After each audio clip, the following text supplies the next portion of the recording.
हमें ध्यान भी रखना पड़ता है कि कहीं से कोई विकार ना आ जाए। और इन सब चीज़ों को मिलाकर जब चलते हैं, तब जब भी हम कार्य करते हैं तो उससे सुगंधित होती है। कार्य हमें कई बार ऐसा लग सकता है कि थोड़ा कम हो रहा है, किंतु यदि हम प्रयास कर रहे हैं और हमारी भावना अच्छी है, हमारी श्रद्धा पूरी है, तो कार्य अच्छा है।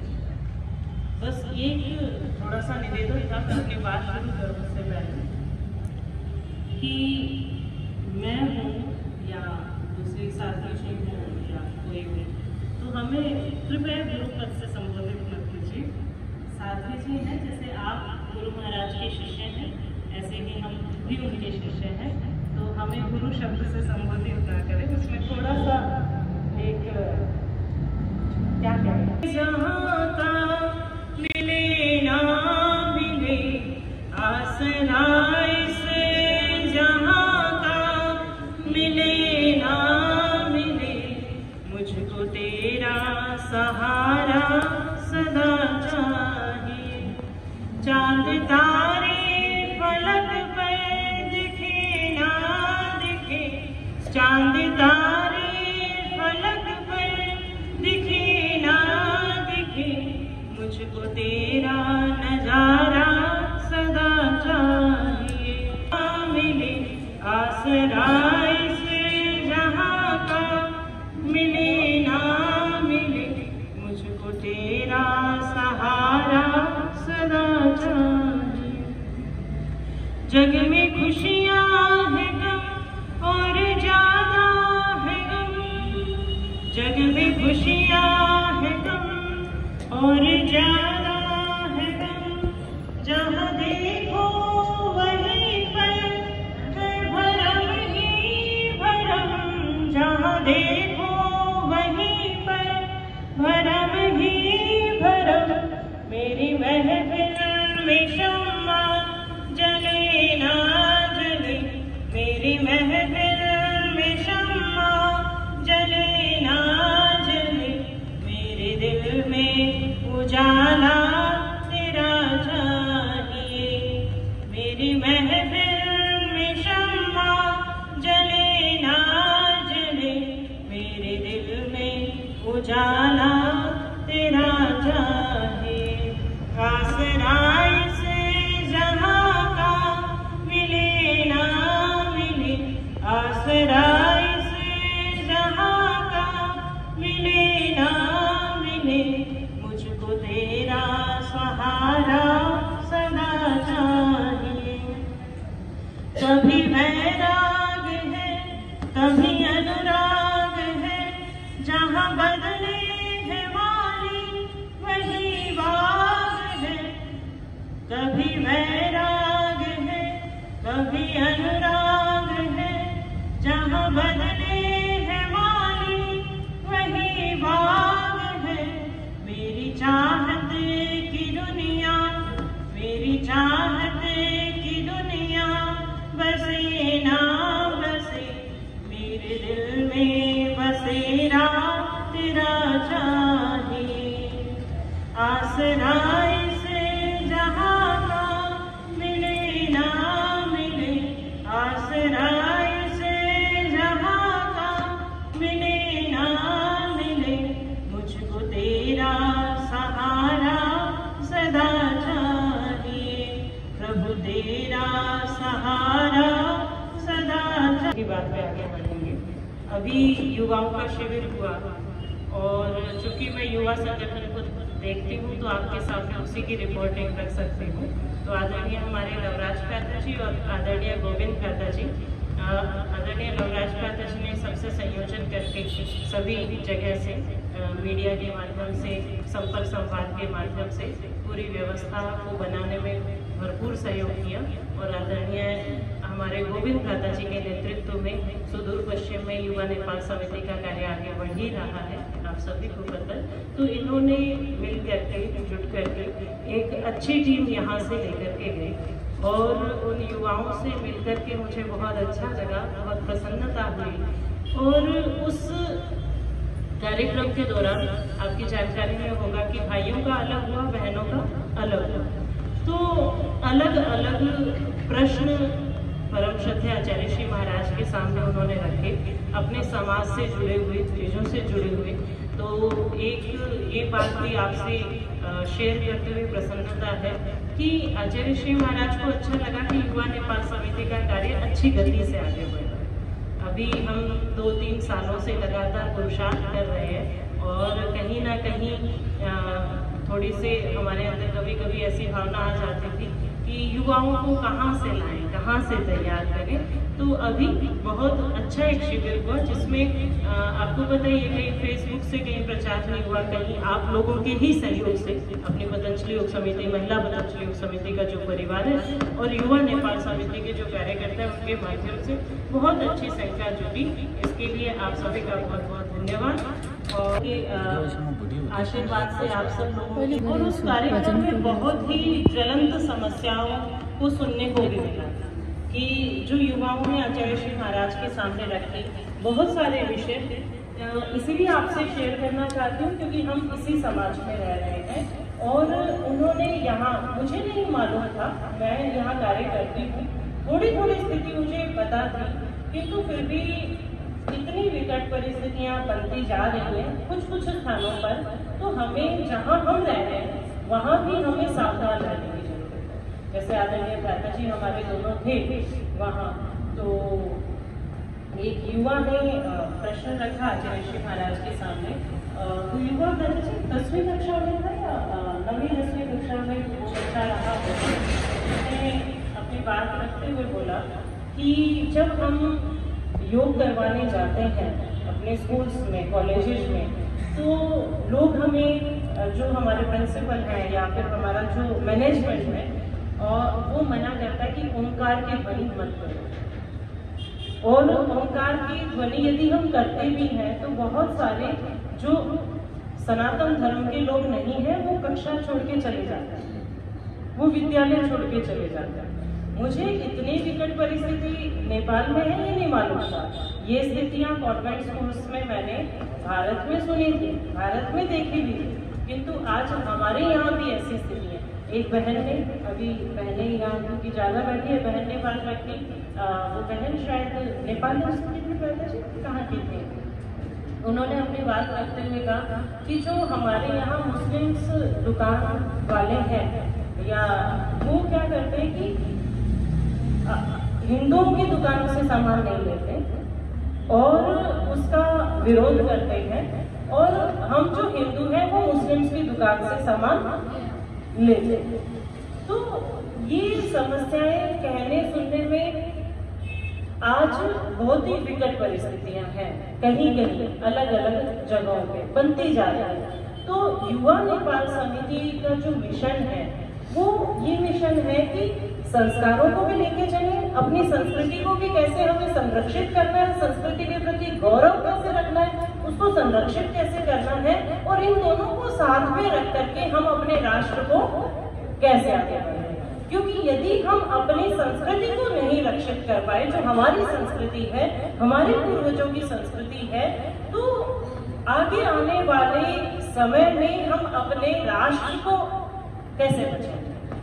क्योंकि जो संस्कृति होगी वो भी बाहर से आई हुई संस्कृति होगी, तो उसमें जो गौरव आज हम अपने राष्ट्र के लिए अनुभव करते हैं, अपनी संस्कृति के लिए फील करते हैं, अनुभव करते हैं, परंपराओं के लिए अनुभव करते हैं, वो हम नहीं कर पाएंगे।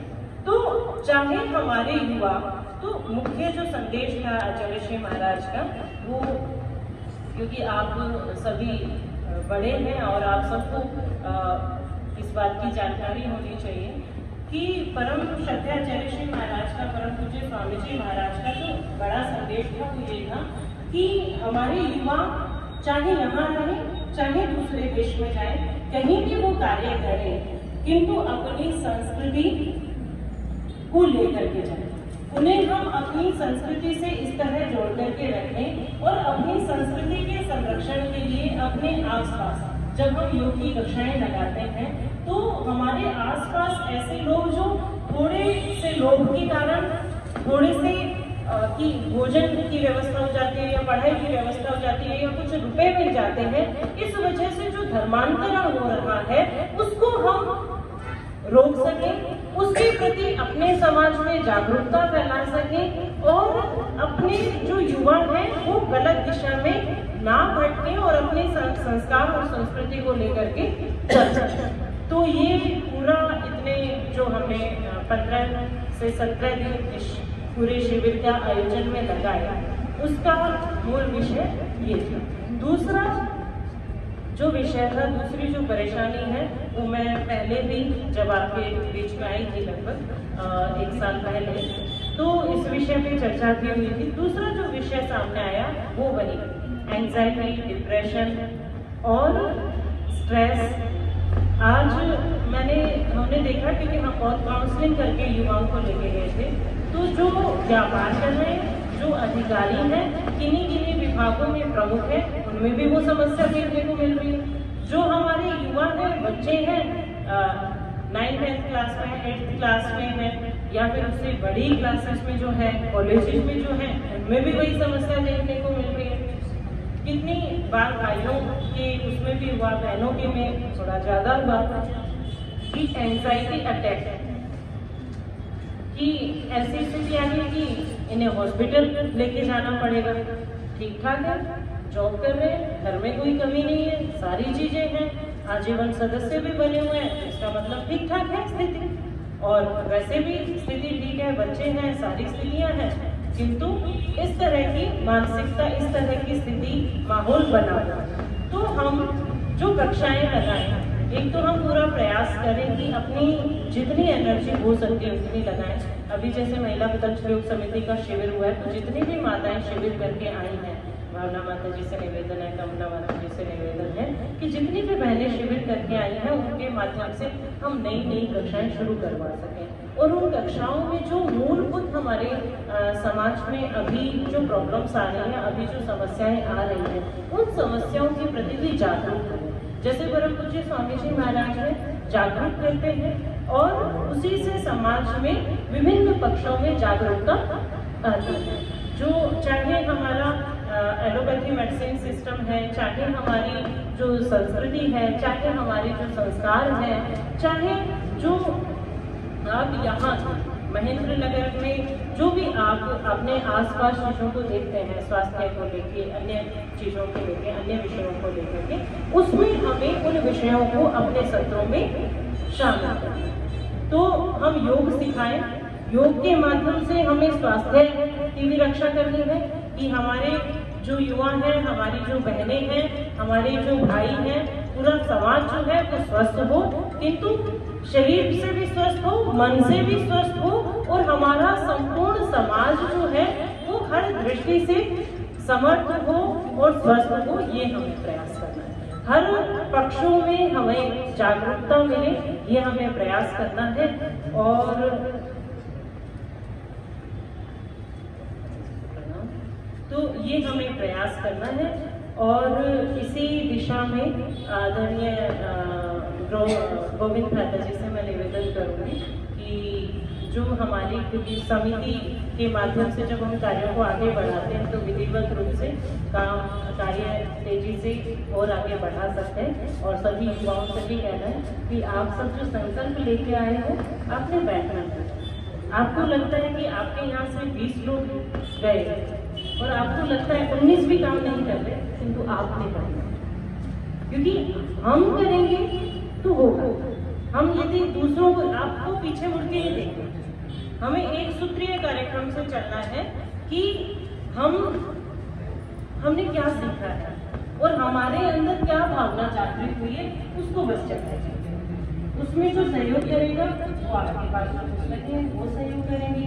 परम पूज्य स्वामी जी महाराज, परम श्रद्धेय आचार्य जी महाराज का आपने पेज लाइक किया होगा, वो आपका सहयोग करेगा।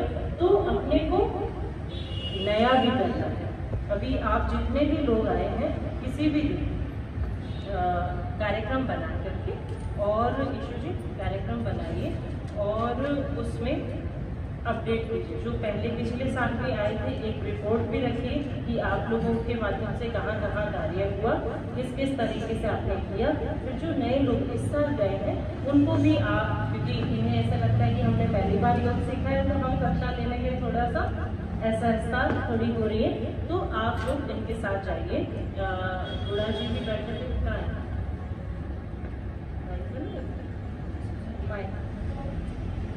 हाँ, इन्होंने भी बहुत सारी कक्षाएं लगाई हैं, अपने शमशेर चंद खालसा जी ने भी बहुत सारी कक्षाएं लगाई हैं, और कोई मुझसे छूट तो नहीं रहा है जो एक्टिव हो युवाओं में हो गया। तो इनको आपने तैयार करना है ऑनलाइन कक्षा के माध्यम से, कंटिन्यू कक्षा रखिए। आदरणीय गोविंद खालसा जी से बात करके विद्या जी को पूरा सिस्टम समझाया है, तो इनको आपने तैयार करना है और साथ में लेके चलना है। और आप सबने अपनी अपनी जिम्मेदारी लेनी है कि मेरे माध्यम से 3 महीने में मुझे कितना कार्य करना है, 6 महीने में मुझे कितना करना है, साल भर में मुझे कितना करना है। और सेम महिला पतंजलि योग समिति में भी आज करबद्ध निवेदन है कि इसी तरह से हम पतंजलि योग समिति में भी कि इसी तरह से हम अपने टारगेट बेस्ड काम करें। टारगेट लेकर के काम करते हैं, टारगेट पूरा होता है उत्साह आता है, टारगेट पूरा नहीं होता है निरीक्षण होता है कि हमारा टारगेट पूरा क्यों नहीं हो पाया, कहाँ कहाँ कमियां रही, हम उस पर काम कर पाते हैं तो प्रभावी तरीके से काम हो पाता है। तो माता जी रिपोर्टिंग हम सिस्टम यहाँ रखें कि 3 महीने में, हर महीने आपकी मीटिंग तो होती है, तो हर महीने का एक रिपोर्टिंग सिस्टम है, फिर हर 3 महीने का, ऐसे हम एक टारगेट लेके चलेंगे। 1 महीने का टारगेट ये, 3 महीने का ये, 6 महीने का ये और साल भर का ये, क्योंकि साल भर में या तो हमारा कोई शिविर होता है और या फिर हमारी कोई मीटिंग होगी हरिद्वार में, तब हमारे पास एक बड़ा चेंज आपको साल भर में हमें देखने को मिले और हमें ये अनुभव हो कि हमारे माध्यम से ये परिवर्तन हुआ है समाज में। क्योंकि जो परिवर्तन होगा, जो हम कार्य करेंगे, जो हम पुरुषार्थ करेंगे, वही हमें और आगे बढ़ाएगा, हमें अपने व्यक्तिगत जीवन में भी आगे बढ़ाएगा, हमें भावनात्मक स्तर पे भी आगे बढ़ाएगा और सामाजिक स्तर पे भी आगे बढ़ाएगा। और शक्ति से शक्ति पैदा होगी, कमजोरी से शक्ति पैदा नहीं होती है, अकर्मण्यता से कर्म पैदा नहीं होता है, कर्म से कर्म पैदा होता है। जितना कार्य करते हैं उससे कार्य और आगे बढ़ते जाता है। तो बस वही हमें प्रयास करना है और इसी तरह से मिलजुल कर आगे बढ़ेंगे। और आप सभी से निवेदन है कि आप कभी भी इधर काठमांडू की तरफ जाएं तो उधर आश्रम में आप लोग रुक के जाइए। और अभी हमने माता जी को थोड़ा करके आई थी, सब्जी भाजी अच्छी लगा रखी है, तो हम मतलब थोड़ी मेहनत कर रहे हैं और बाकी बनकर के भी निकट भविष्य में प्रयास करेंगे कि 3-4 महीने में वो प्रकल्प पूरा हो जाए तो नेपाल में ही आपको वेलनेस की सुविधाएं प्राप्त हो सके। परम पूज्य स्वामी जी महाराज और परम श्रद्धेय आचार्य श्री महाराज ये प्रयास कर रहे हैं। और आप सबकी वरिष्ठ लोगों की जानकारी में हो गई कि आज की जो परिस्थितियां हैं, तो उन्होंने पतंजलि को बहुत अच्छे से परेशान किया हुआ है और इतना परेशान किया हुआ है कि आचार्य श्री महाराज ने शिविर में भाइयों को संबोधित करते हुए मतलब भावुक होकर के और उनकी आंखों में अश्रु थे और उन्होंने बोला कि जब मैं ये स्थितियां देखता हूँ और जब इतना लोग ये हमें परेशान करते हैं तो मेरे मन में आता है कि मैं किसके लिए कर रहा हूँ ये सब, कि सबको छोड़ दो, जो इन्हें करना है करें। किंतु फिर मैं आप लोगों की तरफ देखता हूँ तो मुझे लगता है कि नहीं, मुझे आप लोगों के लिए कुछ करना है, चाहे कुछ भी हो जाए, चाहे ये मेरे ऊपर कितनी ही समस्याएं डाले, किंतु मुझे आप लोगों के लिए करना है। और उन्होंने कहा, बहुत ही सुंदर बात कही कि आप लोग बस लग जाइए और जैसा नेपाल आप देखना चाहते हैं वो नेपाल बनाने की जिम्मेदारी है। तो हमें उस भावना को समझना है, उस त्याग को समझना है और गुरुदेव का जो प्रेम है वो हमें समझ करके, क्योंकि जब हम प्रेम को समझते हैं और उस तत्व के प्रति हमारी श्रद्धा होती है, समर्पण होता है, तो फिर कार्य आराम से होते जाते हैं। मुश्किलें आती भी हैं तो वो हमें मुश्किलें लगती नहीं, वो हमें लगता है कि हमें आगे बढ़ते जाना है, करते जाना है और कर्तव्य भावना से हम करते जाते हैं। तो तो इतना ही कहते हुए आपके कोई प्रश्न है तो आप रख सकते हैं। सभी को सादर नमस्ते, धन्यवाद। और समिति